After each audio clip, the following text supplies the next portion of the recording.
Bonjour, nous sommes le mercredi 25 septembre 2019 et aujourd'hui ma vidéo s'appellera Paul Jorion vend la mèche. Voilà. Alors, pourquoi est-ce que je vends la mèche? C'est parce que j'ai la grippe et je vous avais écrit un matin que je ne devais pas faire de vidéo parce que quand on a la grippe, on peut facilement avoir l'air déprimé ou être déprimé. Mais au lendemain d'un jour où Monsieur Johnson, Boris Johnson, Premier ministre du Royaume-Uni, a été déclaré coupable d'abus de pouvoir et où Monsieur Donald Trump, président des États-Unis, a vu une procédure de impeachment, c'est-à-dire de destitution lancée contre lui. Et sachant l'intérêt que je porte à ces diverses choses, je ne peux pas ne pas vous faire une vidéo où je mettrai tout ça ensemble, bien que j'ai fait des billets ces jours derniers, entre deux siestes, pour vous parler de l'actualité. Mais ce qui va vous surprendre peut-être, mais sera expliqué par le titre de ma petite vidéo, Paul Jorion vend la mèche, en anglais spills the beans, laisse tomber le sac de haricots. Les deux expressions ne sont pas très claires, ni dans un cas ni dans l'autre, mais tout le monde comprend ce que ça veut dire. Et je vais vous expliquer tout ça à l'aide d'un livre qui n'a aucun rapport ni avec M. Johnson ni avec M. Trump. Je vous le montre. Voilà, Gilles Kepel, Passion française, les voix des cités. C'est un livre qui date qui n'est pas très vieux, qui date de 2014, et il vous parle de la première génération de jeunes venus de l'émigration et qui se sont présentés aux élections en France.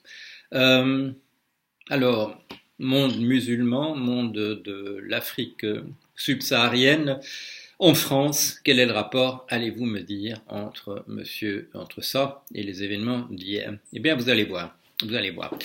Il faut remonter un petit peu, il faut remonter jusqu'à Monsieur Hunter Biden. Hunter Biden. Monsieur Hunter Biden, c'est le fils de Monsieur Joe Biden. Monsieur Joe Biden a été vice-président des États-Unis sous Monsieur Obama et il se présente en ce moment à la primaire du Parti démocrate pour se présenter contre Monsieur Trump. Et jusqu'à ces jours derniers, il était en tête des sondages devant Madame Elizabeth Warren et Monsieur Bernie Sanders. Les choses ont peut-être changé. Parce que, qu'est-ce qui s'est passé? Je vous rappelle ça en quelques mots. On en a beaucoup parlé, c'est à la une de vos journaux, mais en deux mots quand même. Qu'est-ce qui se passe? Un lanceur d'alerte au sein du gouvernement, au sein de l'administration américaine, lance l'alerte sur quelque chose de grave qu'il faut traiter de manière urgente. Et ça passe bien entendu au ministère de la Justice, et le ministère de la Justice bloque. On ne sait toujours pas qui est le bonhomme, on ne sait toujours pas exactement comment il avait formulé son alerte, mais le ministère de la Justice bloque. Pourquoi? De quoi s'agit-il? Alors la fuite qui nous permet de comprendre la chose suivante. Le 25 juillet, Monsieur Trump, dans un entretien avec le nouveau président de l'Ukraine, à 8 reprises l'encourage à lui donner des informations sur Monsieur Joe Biden, le ex-vice-président, candidat actuel, et sur son fils Hunter Biden, qui fait des affaires en Ukraine. Quand l'affaire apparaît, quand on commence à connaître cette histoire de conversation avec Monsieur Trump, qui bien entendu dit: vous pensez bien que que sachant que j'étais sur écoute, j'aurais pas dit des choses qui pourraient m'incriminer d'une manière ou d'une autre. Non, c'est un imbécile, c'est un con. Il a appris qu'il était sur écoute après le 25 juillet. Tout le monde l'a compris. Mais ça ne fait rien. Donc, il a fait quelque chose qui était très très grave. Il a essayé de monnayer l'aide de l'ordre de 250 millions de dollars, si j'ai bon souvenir, l'aide militaire à l'Ukraine dans son combat, dans le Donbass contre des séparatistes russophones. Il a conditionné ça au fait qu'on lui donne des informations sur Monsieur Joe Biden et sur son fils Hunter Biden. Quand Madame Pelosi a dit que, revenant sur sa stratégie actuelle jusque-là, pardon, excusez-moi, de ne pas être en faveur d'un impeachment, elle a mentionné cet événement-là en disant là, on est allé un peu trop loin et je suis obligé de suivre avec les autres. Le problème, c'est que, vous allez le comprendre tout de suite si vous ne le savez pas déjà, les démocrates, et en particulier M. Joe Biden et son fils Hunter, n'apparaîtront pas sous un jour très favorable, au point que M. Trump et ses alliés puissent dire « Mais je ne faisais ça que pour me défendre ». Je ne faisais ça que pour me défendre, dit M. Trump, parce que qu'est-ce qui s'est passé? C'est que sous M. Obama, quand M. Biden était vice-président, il a fait pression sur le gouvernement ukrainien pour qu'on démette le procureur général. Et pourquoi? Parce que le procureur général, il enquêtait sur la firme dont le fils de M.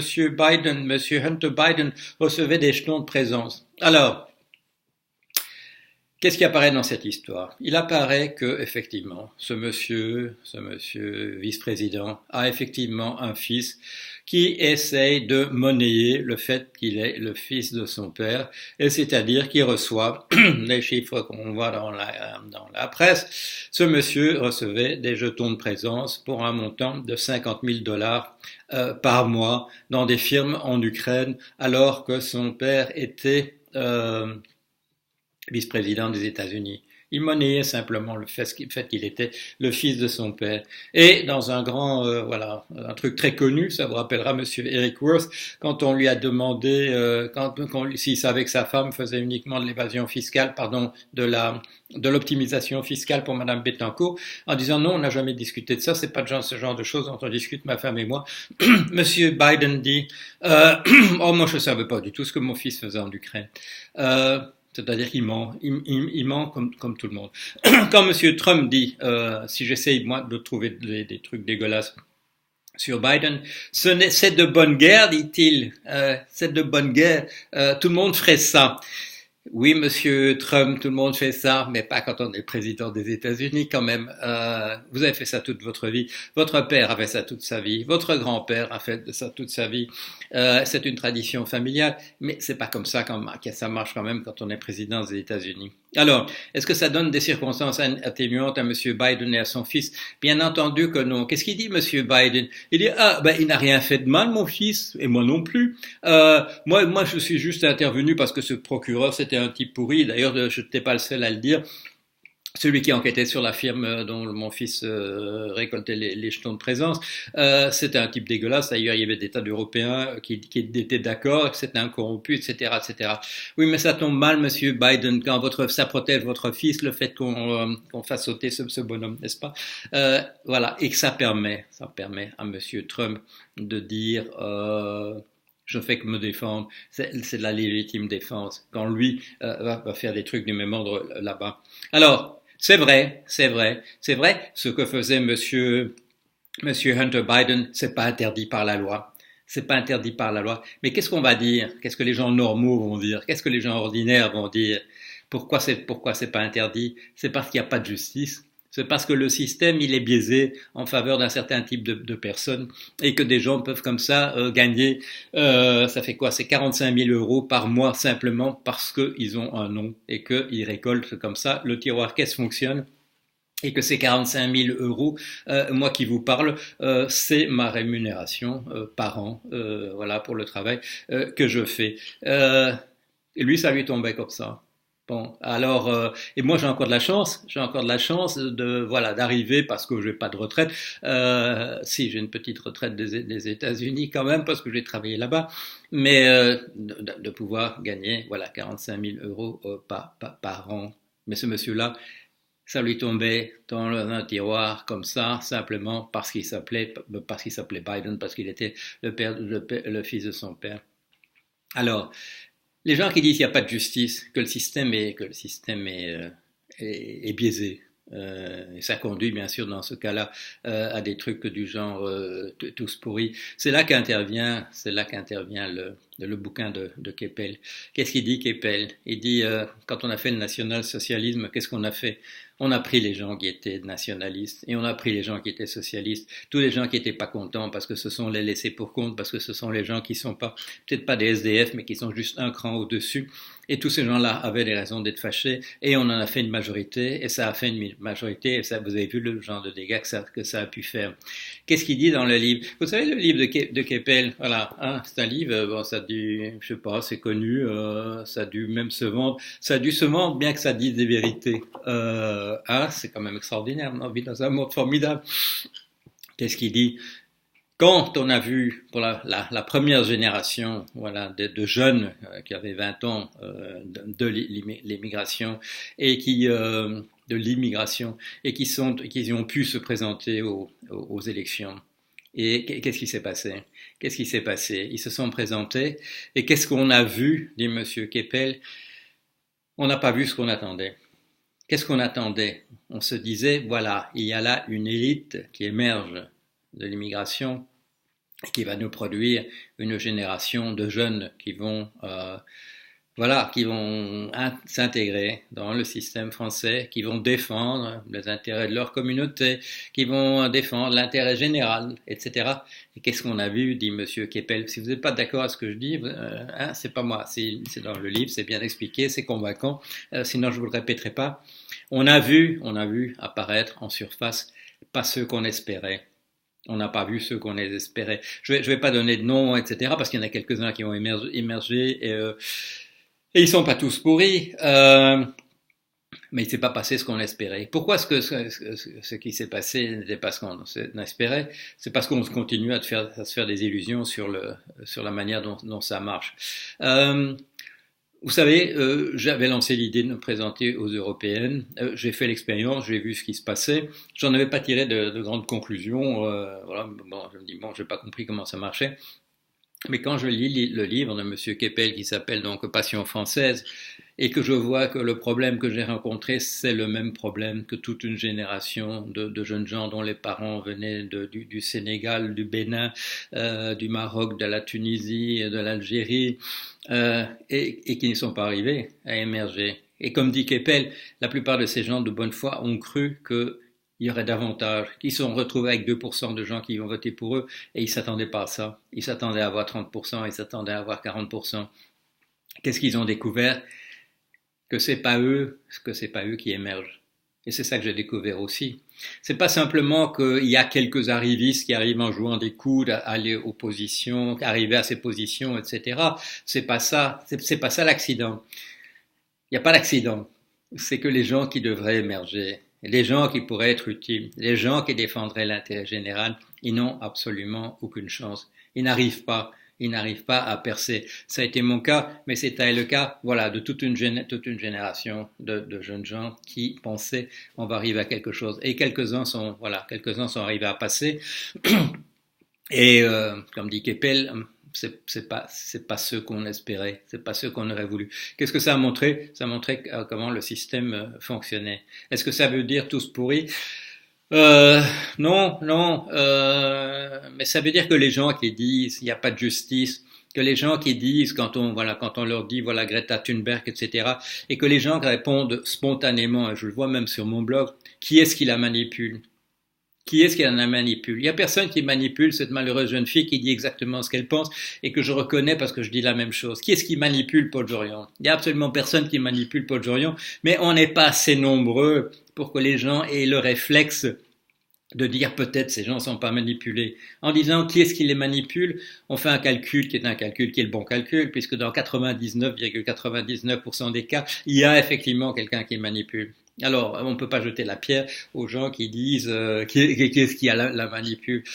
Non, il faudrait qu'il y ait la place, pour que les gens puissent imaginer qu'il y a parfois des gens qui racontent autre chose.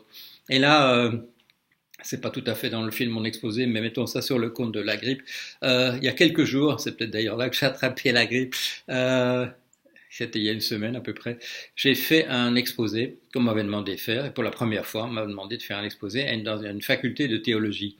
C'est la faculté de théologie de l'Église orthodoxe en France. Et j'ai fait un exposé, on m'avait demandé de parler de l'économie. Alors qu'est-ce que j'ai fait le petit malicieux Paul Jorion? J'ai parlé pratiquement que de la parabole qu'on appelle parabole des talents chez Matthieu et qu'on appelle parabole des mines chez Luc. Et que ce soit le talent ou que ce soit la mine, ce sont des monnaies qui circulaient dans l'influence des monnaies grecques. Ce sont des monnaies grecques. Et je vous ai déjà parlé de ça. J'en ai parlé sur le blog, j'en ai parlé j'ai remis tout ça ensemble dans le livre qui s'appelle Défense et illustration du genre humain. Qu'est-ce qui se passe dans cette parabole? Je vous le rappelle là aussi en deux mots. Voilà. Jésus-Christ est en route vers Jérusalem, il suit la prophétie de Zacharie et ça marche, il se convainc lui-même qu'il est le Messie parce que tout se passe comme selon la prophétie, sauf que ça ne marchera pas, la prophétie n'aura pas lieu, il sera arrêté et il sera supplicié et la prophétie de Zacharie n'aura pas lieu. Et qu'est-ce qu'elle disait, la prophétie? Le royaume de Dieu va venir sur terre. La Jérusalem existante va être détruite dans un cataclysme et une nouvelle Jérusalem va descendre du ciel. Et donc en route, il se trouve à Jéricho, il est tout près, il arrive près de Jérusalem, il va dormir quelque part et c'est Zaché qui a proposé qu'il aille dormir chez lui. Et Zaché, c'est quoi? C'est un peu ce chef des publicains, c'est donc un fermier général comme on a dit par la suite. C'est quelqu'un qui récolte l'impôt et qui prend au passage une petite partie des impôts qu'il récolte. Juste excusez-moi un petit peu de thé pour ma voix. Et Zaché, qui est tout petit, il montait dans un arbre et il dit à Jésus, n'oublie pas que c'est chez moi que tu viens ce soir. Vous trouvez ça c'est chez Luc, il n'y a pas toutes ces explications-là chez Matthieu. Et Jésus s'adresse à lui et lui raconte la parabole. Qu'est-ce qu'il dit Jésus? Il dit, parce que Zaché dit, moi je suis un bonhomme, tu sais, hein, vraiment je suis un type vraiment sympa, je donne la moitié de ma fortune aux pauvres et je ne commets jamais d'injustice. Et Jésus lui raconte l'histoire d'un prince qui part en expédition, qui confie une certaine somme à certains de ses serviteurs, etc. Et je vous raconte pas toute l'histoire, vous la connaissez. Et comment est-ce que Jésus conclut? Il conclut par la morale de l'histoire, et il dit, à celui qui a, on donnera davantage, jusqu'à ce qu'il atteigne même l'abondance, et à celui qui n'a rien, on lui prendra encore le peu qu'il a. Qui est un commentaire sur ce qu'il vient de dire. Comme on parle d'avoir mis son argent à la caisse d'épargne, les gens ont dit, après les commentateurs, y compris des tas de théologiens, ont dit, Jésus conseille de mettre son argent à la caisse d'épargne, voilà, puisqu'il y en a qui ont fait fructifier leur argent et il y en a qui n'ont pas, et là le maître est pas content du tout. C'est-à-dire, il y a une lecture complètement, comment dire, les gens n'ont pas vu, personne ne voit la morale que tire Jésus de cette histoire. Il dit, les riches deviendront de plus en plus riches et les pauvres, on leur prendra encore le peu qu'ils ont. Alors, ça c'est toujours notre système, c'est la concentration de la richesse, ça existe toujours. Aristote avait décrit ça 3 siècles auparavant. Aristote était moins pessimiste puisqu'il disait simplement le prix se reconstitue de telle manière, le prix se constitue de telle manière à ce que se reconstitue l'ordre social. Donc les riches seront aussi riches qu'avant après la transaction et les pauvres aussi pauvres. Donc c'est pas aussi radical, c'est un maintien de l'ordre social et où il n'y a aucune chance pour les riches de devenir moins riches et pour les pauvres de devenir davantage riches. Chez Jésus, c'est encore un peu plus fort, disant non, il y a une concentration même de la richesse qui a lieu au point qu'on va se retrouver d'un côté avec 1%, il dit pas comme ça Jésus-Christ, 1% qui a tout et 99% qui n'ont rien, mais c'est ça qui est dit. Et c'est pas vu, c'est pas lu, c'est écrit noir sur blanc.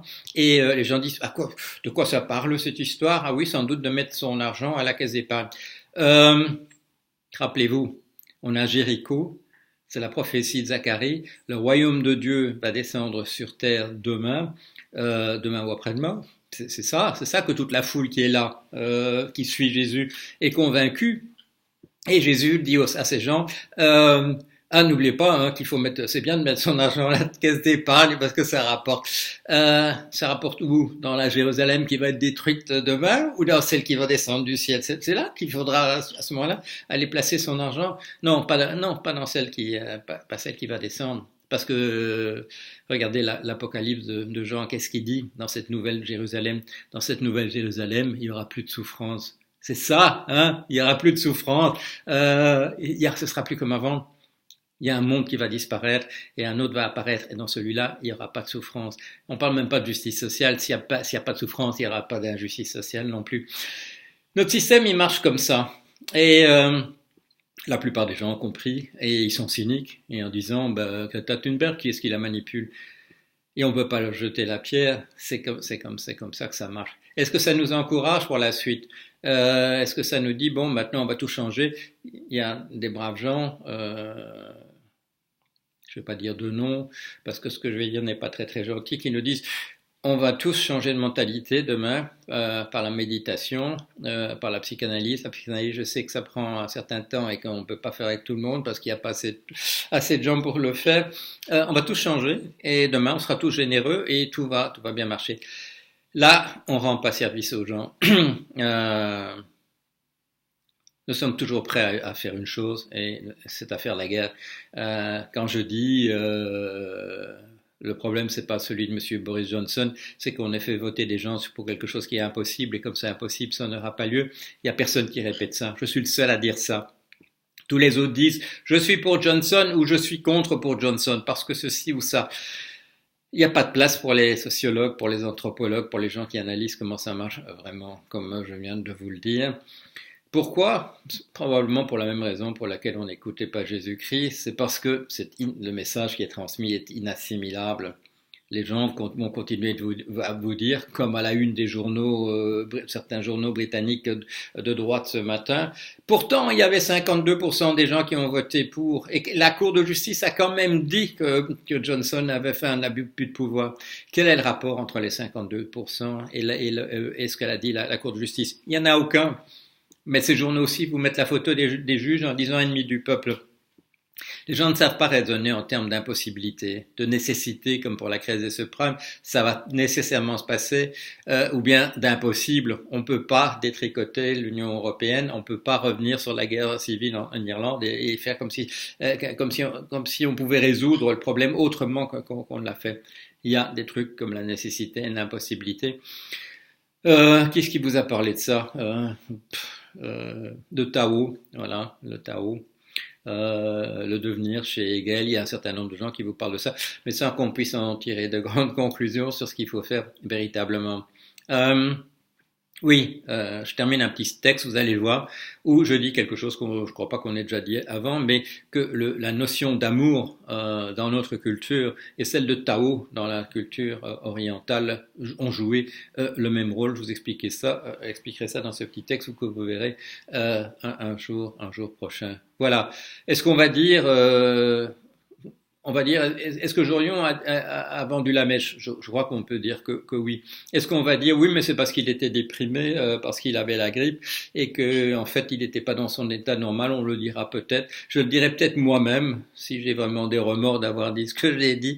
À première vue, je crois qu'il vaut mieux la lucidité. C'est toujours quand on me pose la question rituellement, et oui, mais est-ce que vous êtes un optimiste et un pessimiste? Je l'ai fait encore à Louvain-la-Neuve quand on m'a posé la question. J'ai dit, écoutez, pour moi, c'est une question de lucidité et de voir les choses comme elles sont. Ça demande un certain effort. En général, ça paraît plus pessimiste, si vous voulez, parce que ça montre, comme je viens de le faire, que ça montre en général qu'il y a 2000 ans qu'on connaît le problème et qu'on n'a pas manifesté la moindre intention de le résoudre un jour. Voilà, ma conclusion. Elle est lucide, elle apparaîtra comme pessimiste, elle est peut-être les deux. Allez, à bientôt.